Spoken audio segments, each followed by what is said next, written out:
Boa tarde, bem-vindos e bem-vindas ao TikToks, um podcast dedicado à promoção da saúde mental, desenvolvido no âmbito do projeto com o mesmo nome, promovido pela Associação Plano I e financiado pela Direção-Geral de Saúde.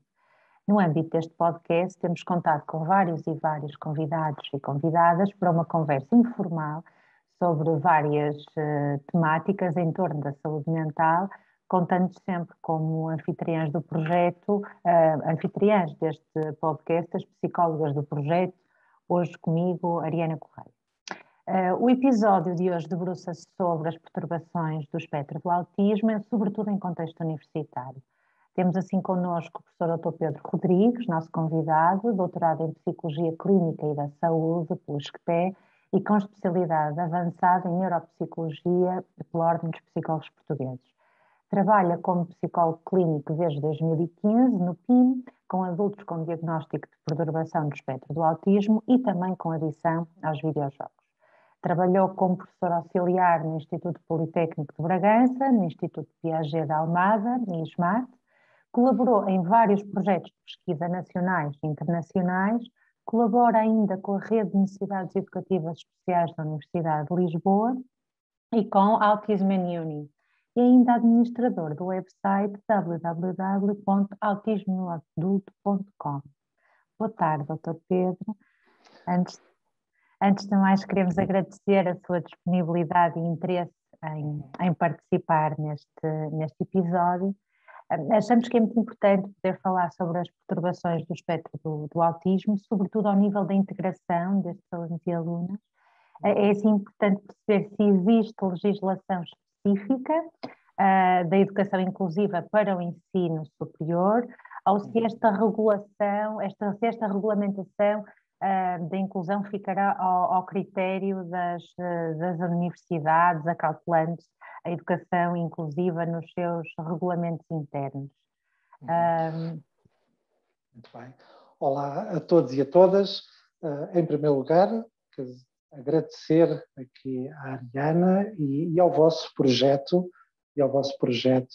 e a todo um conjunto de iniciativas muito importantes e bem feitas neste sentido de poder alertar para algo com um impacto tão significativo, não só na sociedade de uma maneira geral, mas depois neste momento tão fundamental da vida das pessoas, na transição para a vida adulta, neste caso através aqui da formação no ensino superior.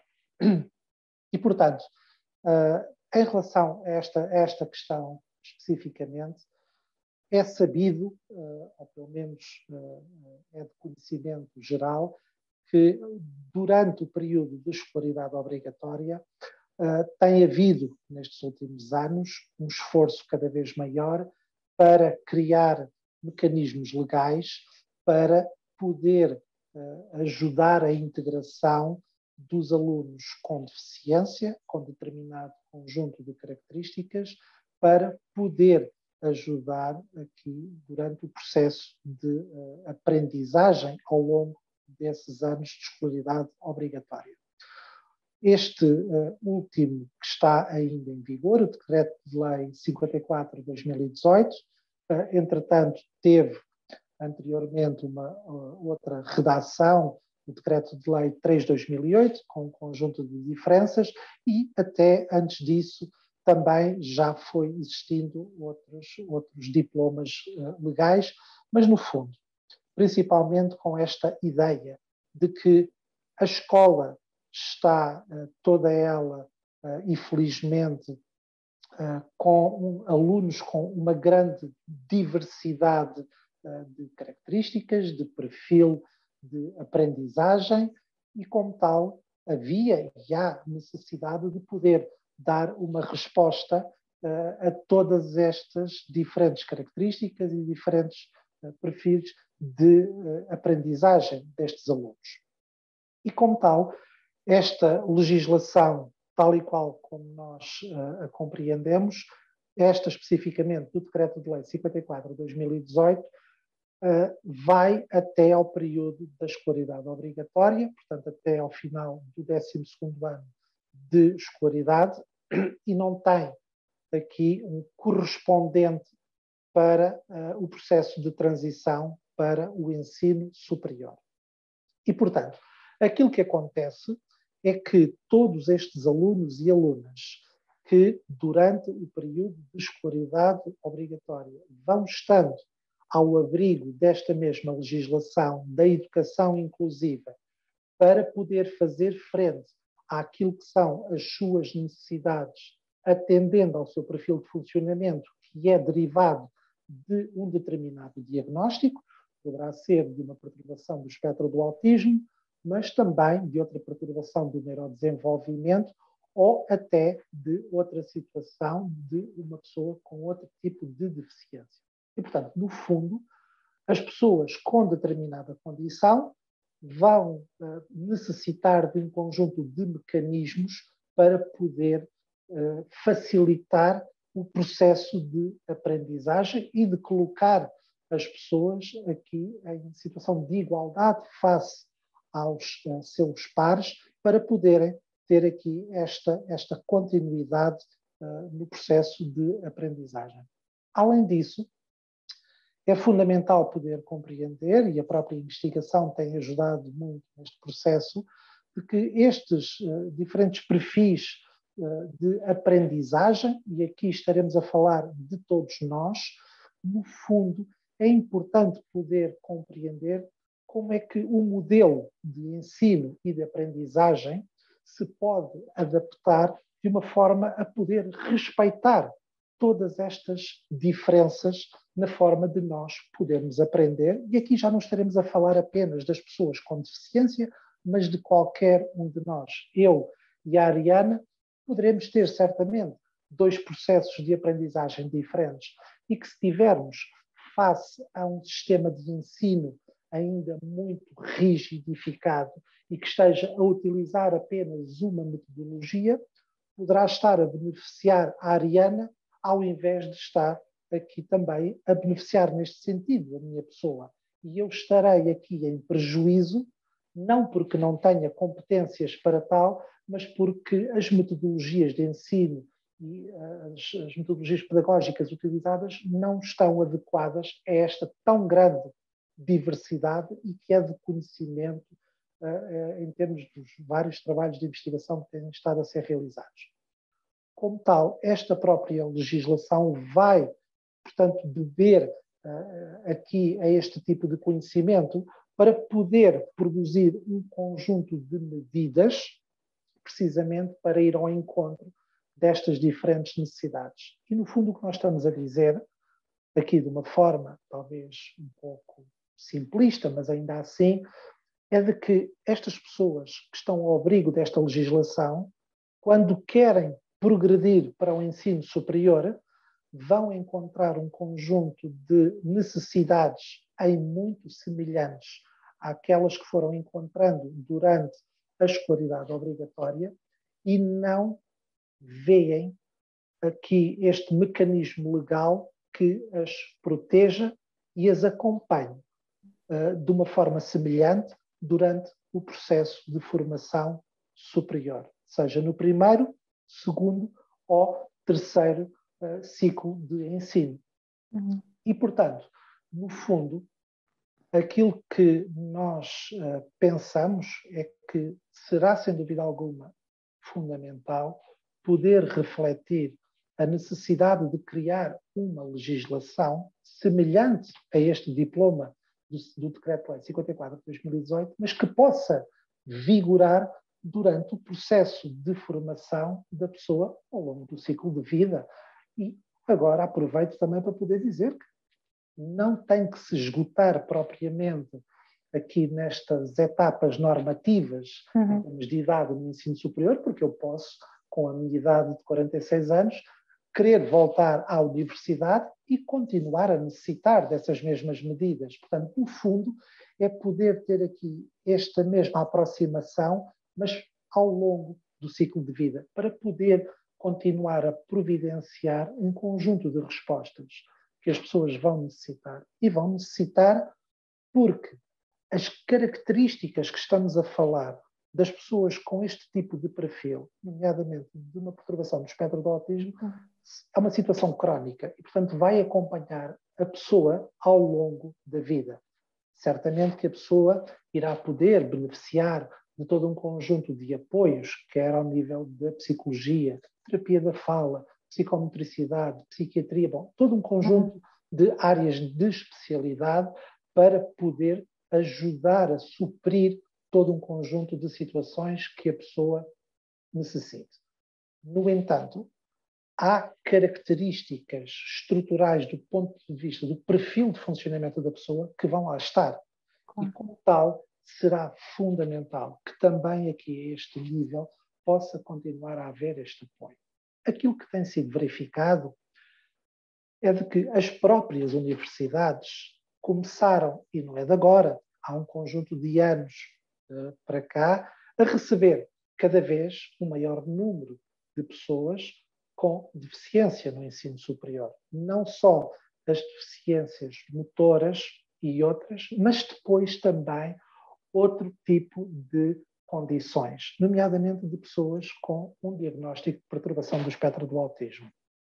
E, como tal, passou a ser observado pelas próprias universidades, que se vão continuamente refletindo neste seu processo de ensino e aprendizagem e aquilo que é o seu dever de dar uma resposta a este espaço multicultural, cada vez maior, de poder começar a perceber que não estava a conseguir, de uma forma adequada e em respeito do próprio perfil de funcionamento das pessoas, não estava a conseguir dar uma resposta.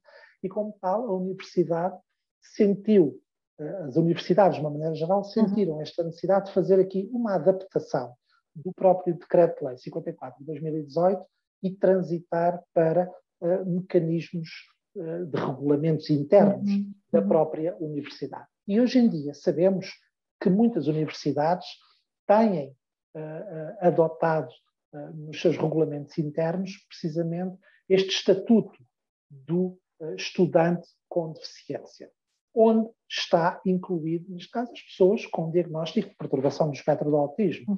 E, portanto, os alunos o que fazem, tendo conhecimento, é de poderem fazer aqui a sua requisição desta integração na educação inclusiva no ensino superior, na universidade onde estão a estudar, para que o gabinete responsável por este processo possa produzir todo um conjunto de medidas.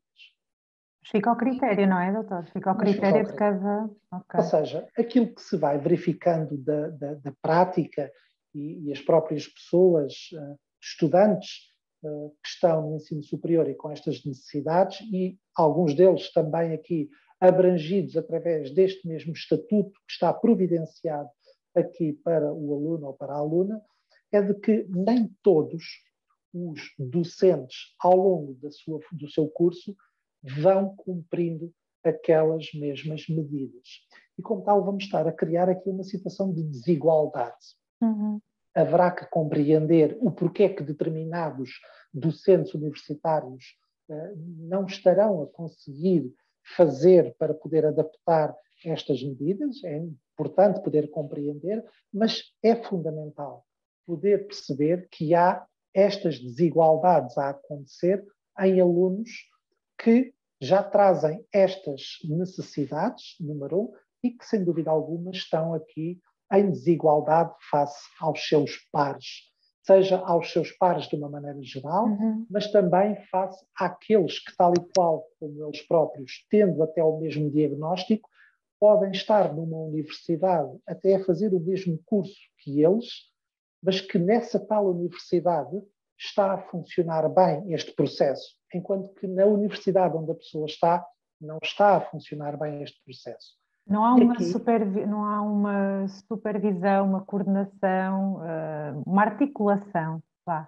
Porque também não há uma uniformização. Ou seja, é verdade que as universidades, sem dúvida, vão fazendo um esforço grande para, obviamente, se poderem aqui articular de forma adequada, mas, sem dúvida alguma, parece falhar aqui esta uniformização, um diploma único que, no fundo, vai ajudar a que os critérios possam aqui ser os mesmos a aplicar no Porto, bem como na Universidade do Algarve.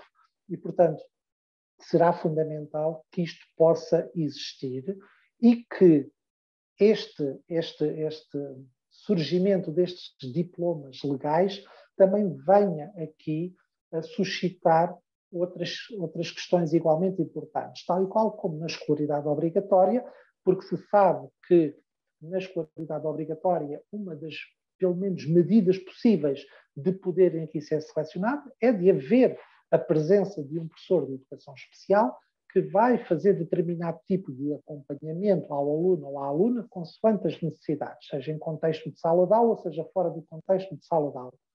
Então, no fundo, aquilo que eu quero referir é que se existir este mecanismo legal para o ensino superior, no fundo vai forçar, passa a expressão, que haja formação, sensibilização de uma forma generalizada no ensino superior para os docentes universitários, responsáveis universitários e pessoal técnico, para que, no fundo, possamos estar todos aqui a falar do mesmo e a intervir de uma forma muito, muito semelhante. Porque as pessoas vão continuar a sentir estas necessidades. Por exemplo, precisar de mais tempo para poderem realizar as provas escritas. É esse tipo de... É isso que eu lhe ia perguntar. Por exemplo, sim, é uma das possibilidades que está aqui possível de ser solicitada no âmbito do Decreto-Lei 54 de 2018, é, por exemplo, solicitar um aumento de tempo para a realização da prova escrita. Poder que haja uma substituição de uma prova escrita por uma prova oral, tendo em conta que o perfil daquele aluno se adapta melhor. O poder haver uma redação do enunciado escrito de uma forma diferente e adaptada aqui ao perfil de funcionamento do aluno. O aluno poder realizar a prova fora da sala de aula, porque o contexto de sala de aula com todos os seus colegas ao mesmo tempo com determinados níveis de ruído, que no caso da perturbação do espectro do autismo é uma das características que acaba por estar muito presente, uma hipersensibilidade auditiva, no fundo vai ser disruptivo naquele momento tão importante da realização de uma prova e o aluno vai ter maiores dificuldades para certamente poder realizar aquele momento de avaliação.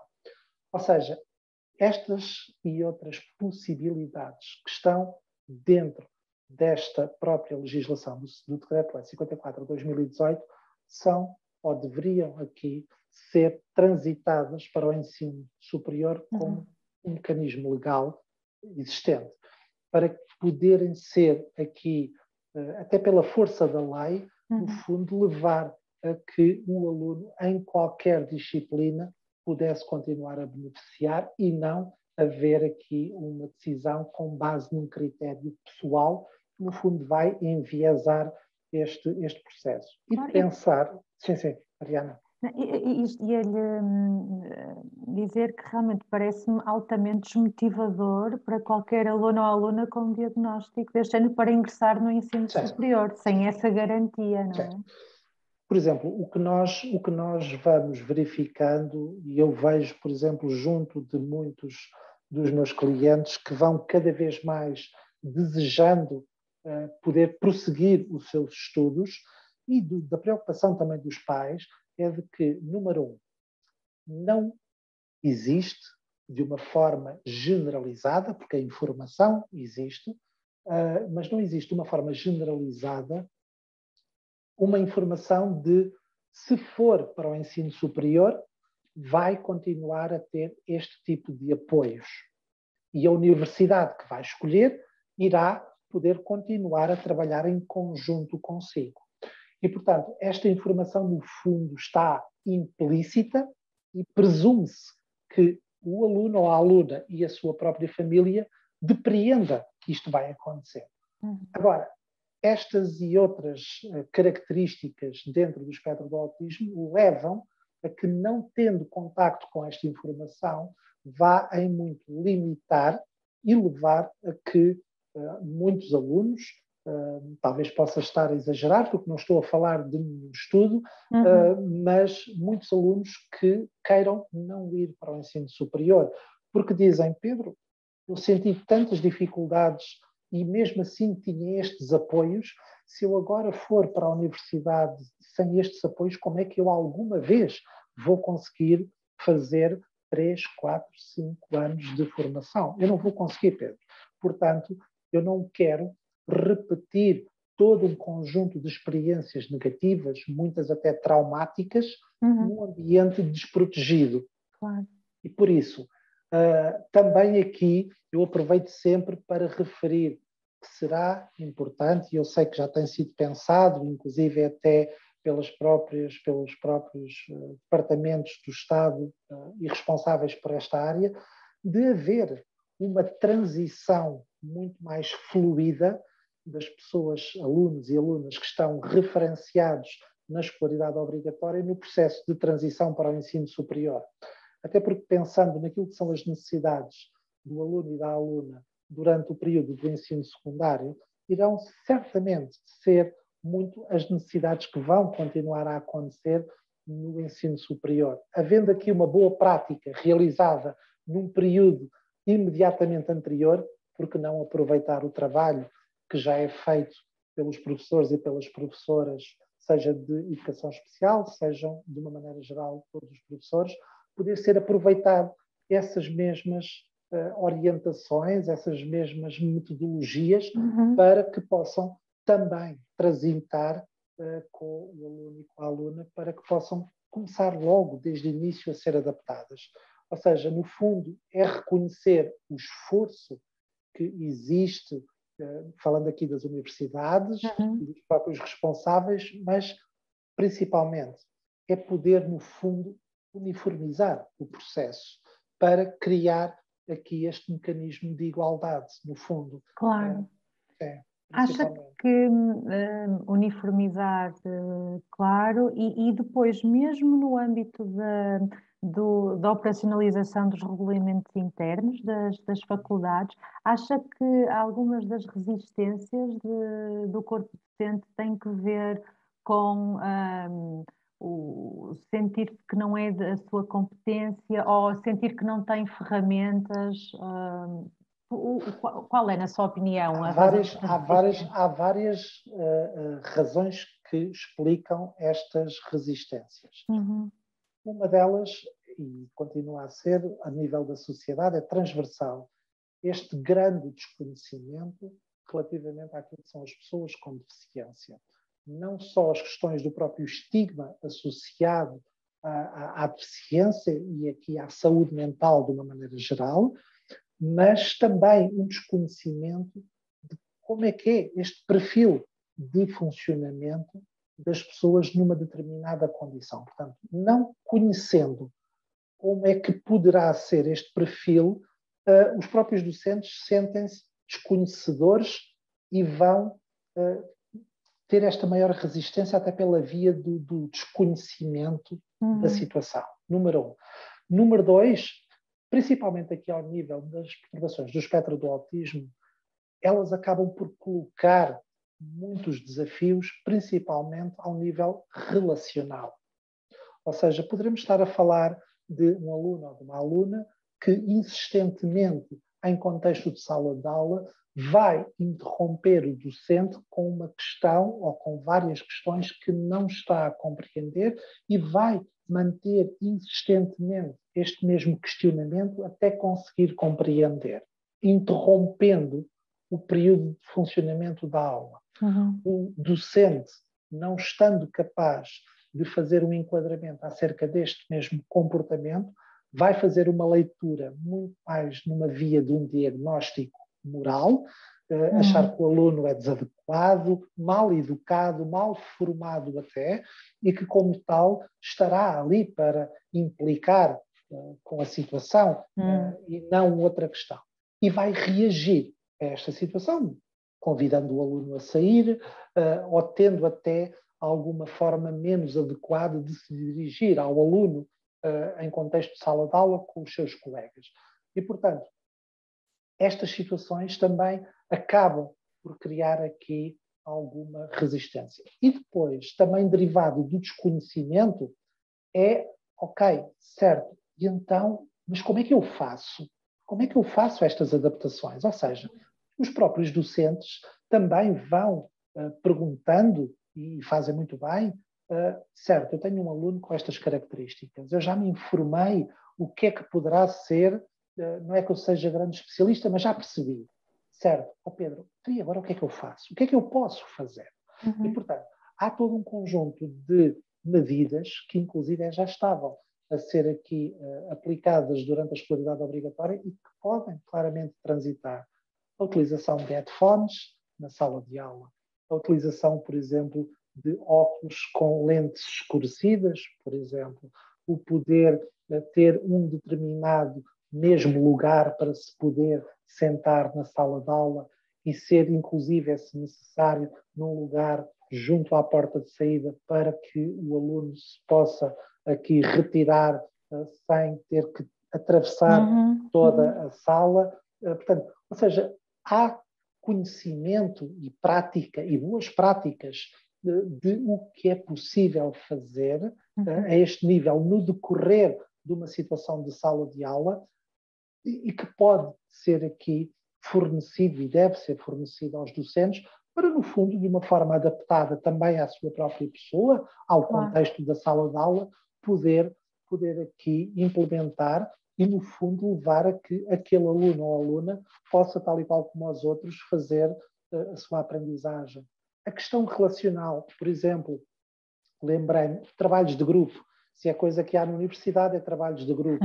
Ora, se a perturbação do espectro do autismo nos traz aqui tantos desafios do ponto de vista relacional, vamos verificar que os trabalhos de grupo poderão ser situações muito difíceis. E, portanto, se o docente, não tendo conhecimento, ou se tem conhecimento não sabe como fazer, vai insistir, por exemplo, numa situação de realização de trabalho de grupo, em que o aluno, por exemplo, pode sentir maiores dificuldades em se associar a um grupo e vai chegar ao fim de 3 semanas de aulas já decorridas sem ter sequer um grupo. E como não tem um grupo e como sabe que é preciso um grupo para fazer o trabalho de grupo, vai desistir daquela unidade curricular e vai chumbar. Porquê? Porque não conseguiu ter esta possibilidade de escolher e não porque não tenha competências para tal. Portanto, no fundo, poder permitir que faça o trabalho individual, poder o próprio docente encontrar um grupo de pares que possa funcionar aqui também em parceria com este próprio aluno. Sim.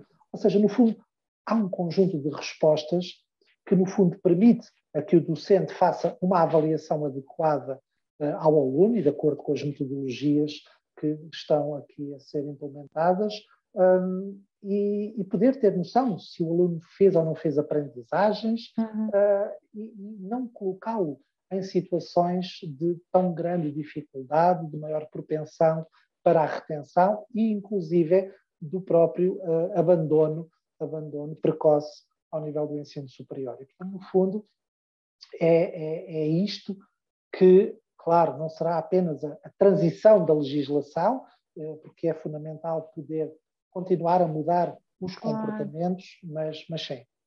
Essa sinalização seria fundamental para perceber se estamos perante um aluno ou aluna com um diagnóstico de perturbação do espectro do autismo e não fazer esse julgamento moral, não é? Como estava a dizer, que pode ser altamente debilitante e constrangedor para estes alunos e alunas. Aquilo que vamos verificando é que, apesar de haver todos estes esforços realizados pelo regulamento interno, pelo próprio coordenador do curso, ainda assim se verifica coisas como o docente entende que aquele aluno ou aquela aluna não apresentam necessidade daquele tipo de adaptação. Por exemplo, é comum de podermos encontrar na perturbação do espectro do autismo determinado nível de funcionalidade, independentemente do diagnóstico que a própria pessoa possa apresentar. E muitas das dificuldades que também vão sendo sentidas, quer pelos alunos e, obviamente, também pelo corpo docente, prende-se muito com aquilo que vai ocorrendo na relação com o próprio aluno. Por exemplo, um aluno com uma perturbação do espectro do autismo pode, em determinadas situações, apresentar uma maior rigidez e inflexibilidade relativamente a algo que está combinado para poder acontecer naquela unidade curricular especificamente. E houve uma alteração de última hora que foi necessário implementar e o aluno mostra uma maior dificuldade ou uma maior, dificuldade no sentido de ser mais flexível e compreensível relativamente àquela mesma situação, tendo em conta não que seja uma pessoa que seja contra aquela situação, mas porque a sua própria característica, o conjunto de características o leva, em termos de perfil de funcionamento, a ter esta maior dificuldade. E vai questionar, por exemplo, mais e mais frequentemente, às vezes até de uma forma um pouco menos assertiva, vou colocar desta forma, o próprio docente, que se vai ressentir e entender e rotular muitas vezes estes alunos com atributos morais, outros de mal educado, de arrogante, antissocial, preguiçoso, um pouco aquilo que também foram estes mesmos alunos já em anos anteriores ouvindo em alguns tempos, porque não são todas as pessoas com uma perturbação do espectro do autismo, porque há uma grande heterogeneidade neste mesmo diagnóstico, mas aquilo que vai sendo, ainda que seja muito esta designação de autismo mais funcional, mas ainda assim as características vão estando presentes e o mais funcional muitas vezes é atribuído pelo facto de poderem ter um perfil cognitivo ou intelectual médio superior ou superior e que no fundo leva a ser mais facilitador do ponto de vista da aprendizagem de determinados conteúdos mais ou menos diversificados. No entanto, as dificuldades estão elas lá todas presentes do ponto de vista das relações interpessoais, da própria comunicação, o facto de terem muitas outras comorbilidades de perturbação de ansiedade, de perturbação do humor associadas, o que leva a que as dificuldades estejam lá presentes. Mas, numa primeira abordagem, o docente sente que aquele aluno ou aquela aluna apresenta um nível de funcionalidade que não deveria beneficiar ou necessitar de beneficiar daquele mesmo apoio. E, portanto, acaba por se manifestar contra essa mesma situação. E, portanto, no fundo, aquilo que vimos aqui também a realizar, e, por exemplo, junto da própria Universidade de Lisboa, que não é, obviamente, a única, mas é aquela com que eu tenho colaborado mais, em termos de criar um espaço inclusivo, portanto, a Universidade de Lisboa para todos, e ainda no fim do ano letivo anterior, foi possível realizar um workshop precisamente com esta temática, quando o autismo entra na universidade, para docentes do ensino superior e outros técnicos, nomeadamente colegas, psicólogos e outros profissionais, para poder informar, sensibilizar para o que é a perturbação do espectro do autismo, para lá daquilo que vai estando presente nos manuais de diagnóstico, porque não é apenas isso que vai estando a ser expresso pelas pessoas e não é apenas para o autismo, é para todas as condições, e poder também fornecer todo um conjunto de respostas pedagógicas para poder melhor ser adaptado aqui ao longo deste processo do ensino superior na realização de um conjunto de tarefas, desde a questão das aulas, a realização dos trabalhos de grupo é uma situação que passa, por exemplo, no ensino superior a acontecer com uma maior frequência e tendo em conta que os trabalhos de grupo implicam, por razões óbvias, aqui o contacto e as relações interpessoais, é muito importante poder perceber que este aluno ou esta aluna vai necessitar de apoio a estes níveis. Desde a possibilidade de realizar o trabalho mas individualmente, Certo. ou de poder ser criado, por exemplo, com o conhecimento do aluno, um grupo à partida para que esta pessoa fique integrada. Porque muitas vezes o que acontece é que o meu cliente não vai ter, por exemplo, uma iniciativa logo na aula em que é distribuído os temas dos trabalhos e vai ficar de fora, passo o vulgar da expressão. Certo. Vai ficar num grupo qualquer que não conhece, ou que também, e o contrário, e que no fundo leva aqui depois a que seja uma experiência negativa, invalidante, e que, em última análise, leva a um resultado negativo e que o aluno não consiga obter validação na avaliação. E constranger o desempenho académico, não é? Desta pessoa. Mas estamos a falar de alunos e de alunas já com diagnóstico de perturbação de espectro do autismo. E quem não tem? Bom, quem não tem? Isso é um tema, ainda hoje continua a ser muito falado.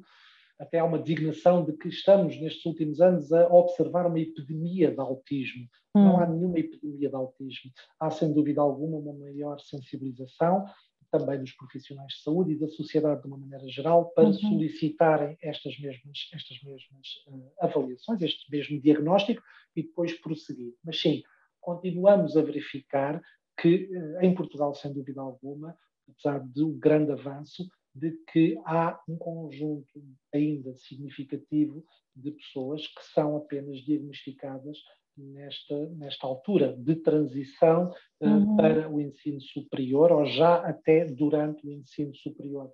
E porquê? Perguntam muitas vezes os pais e, obviamente, os próprios alunos, bom, e todo um conjunto de outros profissionais com quem se vai contactando.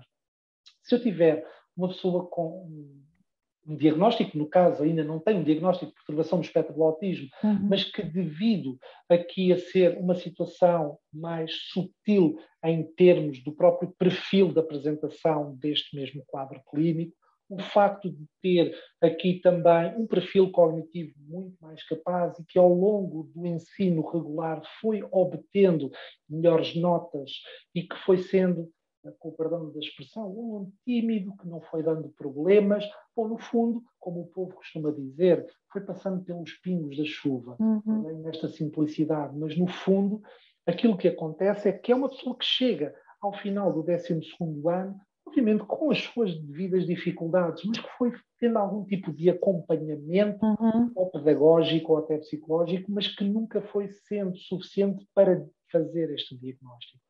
Mas a mudança aqui para o ensino superior vai acarretar todo um conjunto grande de dificuldades.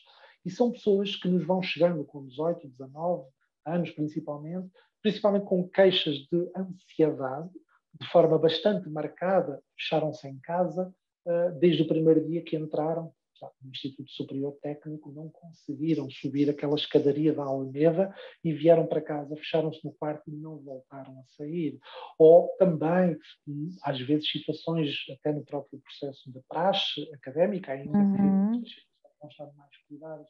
Então, no fundo, há aqui este exponenciar de um agravamento da sintomatologia, quer da ansiedade, quer depressiva, e que leva a um pedido porque vai estar aqui a ter um impacto significativo aqui neste percurso e que no processo aqui de avaliação para este pedido vamos compreender que esta pessoa apresenta todo um conjunto de outras características que são melhor explicadas e enquadradas neste mesmo diagnóstico.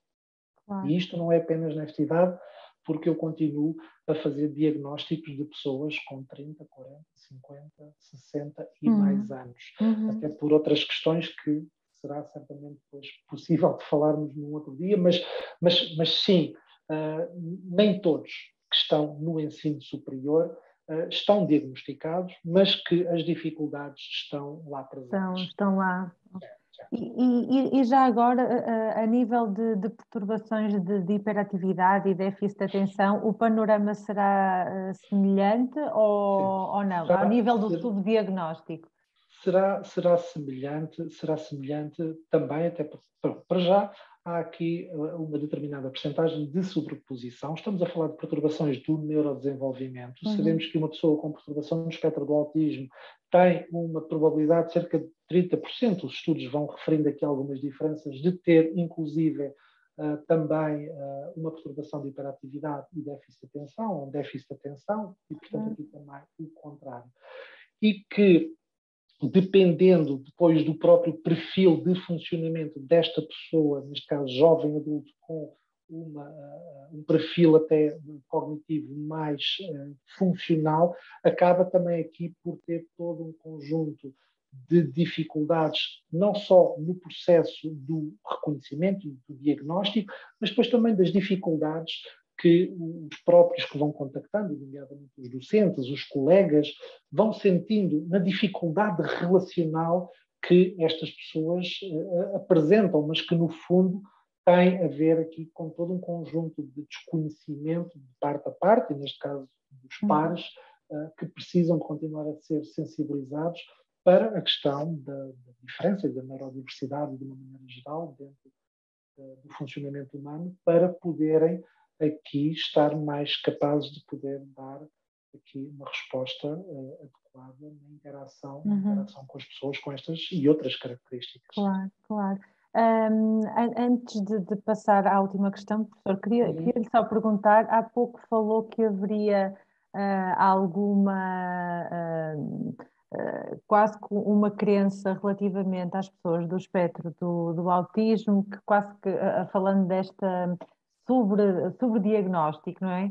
Acha que isto tem que ver agora com os últimos critérios da DSM que passou a espectro e talvez... Sim, ou seja, há todo um conjunto de orientações para que possa estar a haver este aumento.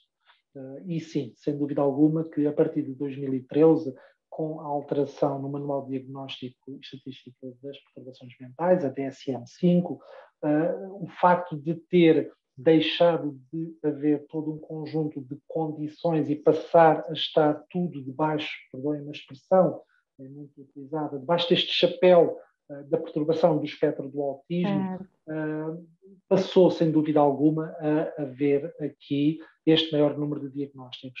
O próprio facto de que antes de outubro de 2013, na DSM-4 e 3R, havia a designação de síndrome de Asperger, que ainda hoje vai sendo aqui muito também muito usado, não é? E que, por critérios do diagnóstico, uma síndrome de Asperger não era possível de ser diagnosticada quando havia também um déficit cognitivo. Ora, a indicação hoje da DSM-5 é que a pessoa pode ter o diagnóstico de perturbação do espectro do autismo e ter também associado um déficit cognitivo. E, portanto, no fundo, isso vai levar a que exista aqui um aumento. Já para não falar de todo um conjunto de trabalho, até ao nível da própria cidadania e dos próprios movimentos dentro da própria comunidade autista, para um olhar especial para o perfil em termos comportamental na mulher. E, portanto, tem havido também aqui um olhar diferente, mais atento àquilo que é a expressão comportamental na mulher, e tem havido aqui um aumento de diagnóstico também nas raparigas e nas mulheres, coisa que há uns anos atrás não se verificava em tão grande número, e não era por acaso que a diferença era de 4 rapazes para cada uma rapariga, e hoje os estudos e a experiência clínica também principalmente vai dizendo que a diferença de todo é essa, e já estamos a falar muito numa diferença de 1 para cada 2, 1 para cada 1,8, portanto algo muito mais aproximado. E portanto sim, também aqui tem havido estas variáveis que têm levado a um aumento de casos. As próprias pessoas estão, eu diria, mais sensibilizadas. Esta situação agora de pandemia levou muito a se falar, inclusive através de projetos fantásticos como o vosso, de poder chamar a atenção para a importância da higiene mental, como eu costumo falar, e das pessoas se perguntarem, bom, mas talvez possa ser importante eu ir ver o que é que se passa comigo e procurar falar com um profissional. Claro. E por isso, sim, tem havido aqui também pessoas com mais idade à procura desta mesma compreensão do que é que se passará consigo. Sim. Claro, há uma maior visibilidade e ainda bem, não é? Sim, sim. E o diagnóstico precoce, os educadores e professores, mas os educadores estão muito mais despertos para esta questão das características do neurodesenvolvimento e de poderem sinalizar para as equipas de intervenção precoce. Obviamente que temos todo um percurso muito grande para fazer, como em tantas outras áreas, mas sim, sim, há uma mensagem de esperança, porque há informação e há vontade da participação de todos de podermos fazer diferente este percurso. Sim. Claro, e tendo em consideração o percurso que também já trilhamos, não é? É aquela situação de não há mais pessoas com perturbação do espectro do autismo. Agora, se calhar, estão melhor diagnosticadas, são acompanhadas, são Sem sinalizadas. dúvida, sem dúvida, sim. E portanto, fala-se que a nível da Europa existirão cerca de 5 milhões de pessoas autistas. E, portanto, sem dúvida que há aqui também uma explicação pelos próprios manuais de diagnóstico e as próprias diferenças que foram existindo, para além desta da DSM-5, em outros momentos, quer dizer, só em 1980, na DSM-3, é que o autismo entra no manual de diagnóstico. Bom, se pensarmos aqui em rapazes da minha idade, no fundo, quer dizer, na altura, não havia nem sequer esta designação de perturbação do espectro do autismo, de autismo ou outra. E, portanto, sim, era ou diagnosticado com outros diagnósticos, ou então havia certamente uma compreensão, uma conceptualização diferente do que é que poderiam ser determinado tipo de comportamentos ou de perfil de funcionamento. Claro. E hoje em dia temos outras lentes para também podermos olhar para estas pessoas, mas a expressão do sofrimento psicológico é gritante. Não quero diminuir o sofrimento psicológico que existe em outras condições, mas a própria comunidade médica, psicológica, científica tem chamado muito a atenção. O mês anterior foi um mês para a sensibilização da prevenção para o suicídio e é um número expressivo, muito significativo no espectro do autismo, nomeadamente nas raparigas e nas mulheres. Portanto, sem dúvida alguma que há aqui todo um conjunto de necessidades de mudança. O facto de continuarmos a ter níveis de dependência ao longo da vida muito grandes no autismo. No Reino Unido fala-se em cerca de 80% dos autistas adultos estão ainda dependentes dos pais ou de cuidadores, quando sabemos que há uma percentagem ainda assim importante de pessoas autistas que, tendo a oportunidade de ter um diagnóstico precoce, um acompanhamento diferente ao longo da vida, que teriam certamente outra oportunidade do ponto de vista de autonomia e de independência e, obviamente, serem cidadãos e cidadãs participantes ao nível daquilo que vai acontecendo na sociedade. E, portanto, são números preocupantes. A questão da própria empregabilidade. O Reino Unido refere que cerca de 70% a 80% das pessoas autistas adultas estão desempregadas, o que é um outro número arrepiante e que, sem dúvida alguma, que é fundamental e que tem aqui uma grande ligação com a questão da importância do ensino superior e, portanto, poder estar mais e melhor formado com um conjunto de ferramentas numa determinada área do saber, mas também do conjunto de competências de maior e melhor adaptação ao próprio mercado de trabalho, que sem dúvida será fundamental. E, portanto, sim, queremos que as pessoas autistas possam continuar a concorrer para o ensino superior, poder frequentar terminar o ensino superior e, obviamente, poder contribuir para aquilo que é o crescimento do seu país e da economia e do seu projeto de vida, ponto final, que é o que todos queremos, cada um, obviamente, com as suas particularidades. Certo? Claro que sim, e continuar a dar respostas eficazes, articuladas, uniformizadas, não é? Sim, ainda População. continuamos a ter, infelizmente, muito esta ideia que o autismo é algo que ocorre na infância e que fica na infância.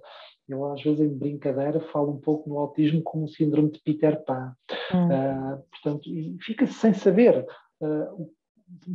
para onde é que vão as pessoas autistas quando ficam mais velhas. Só para dar este apontamento que eu gosto sempre de dar, a primeira pessoa diagnosticada com autismo, se não me falha a memória, eu vou ter que confirmar isto, porque um dia destes vou cometer uma falácia, mas ainda está viva. E, portanto, o Sr. Donald Triplett é o primeiro diagnosticado com autismo em 1938. Neste momento, estando vivo, eu penso que sim, é um velhinho simpático de 89 anos e, portanto, pertence ao grupo de 11 que foi diagnosticado pelo Dr. Leo Kanner com autismo. Ou seja, a pessoa vai fazendo o seu percurso de vida e, por isso, sem dúvida alguma, que, bom, não fazendo ideia de onde é que estarão as pessoas, quais as suas necessidades, os próprios mecanismos, até em termos de políticas públicas, sociais, de saúde, ficam um pouco aqui sem saber muito bem para onde apontar, porque se não sabemos onde é que estão as pessoas e a realidade que elas estão a viver, teremos certamente maiores dificuldades. E, portanto, sim, há aqui este trabalho que necessita de ser feito em termos de rastreamento para podermos ter respostas muito mais eficazes e que algumas delas já existem e que podem ser aqui replicadas também de forma adaptada para junto desta população. Sim. Claro que sim. Professor, para terminar, gostaríamos, esta é a questão que fazemos a todos os nossos convidados e convidadas, perguntar-lhe quais as suas recomendações para promover a saúde mental. Sem dúvida que as pessoas autistas possam continuar a solicitar apoio junto daquilo que são as entidades, nomeadamente nas universidades, o gabinete de apoio ao aluno, o gabinete de apoio psicológico e outras estruturas de apoio ao nível da saúde, ou seja, que possam continuar aqui a requisitar, neste caso, os serviços para poderem ser observados e poderem ser devidamente encaminhados. Isto tendo em conta que muitos deles e delas vão ter muitas dificuldades em ter o apoio junto daquilo que é os pares. Portanto, também será fundamental que as próprias universidades, as próprias associações académicas e todo um conjunto de outros organismos dentro da comunidade possam, sem dúvida alguma, desenvolver estruturas que estes alunos, junto dos pares, possam, obviamente, também contar com este apoio desta rede social, tal e qual como todos nós vamos também contando. Mas, sem dúvida alguma, apesar de haver algumas queixas das pessoas autistas quando recorrem a serviços de saúde, apresentando as suas queixas e as suas dificuldades, mas, sem dúvida alguma, que continuar a encaminhar as pessoas para um pedido de ajuda será, sem dúvida alguma, fundamental. A resposta do ponto de vista da intervenção da saúde e saúde mental para as pessoas autistas existe e precisa aqui de ser solicitada pelo próprio, junto do seu médico de clínica geral e familiar, junto das estruturas hospitalares e, mais uma vez, como há pouco disse, junto dos próprios serviços de apoio psicológico nas universidades, que, quanto muito, poderão ainda mais melhorar aqui neste caso, a divulgação dos serviços, como é que eles funcionam junto da comunidade académica para que possa ser mais fácil as pessoas autistas poderem aqui dirigirem-se a estes mesmos serviços. Portanto, principalmente, eu chamo muito a atenção para o pedido de ajuda, porque continua a ser aqui facilitador da referenciação e do encaminhamento para outros serviços especializados. Sim. Professor, muito obrigada muito obrigada pela sua presença, pela sua disponibilidade. Obrigado, Carol.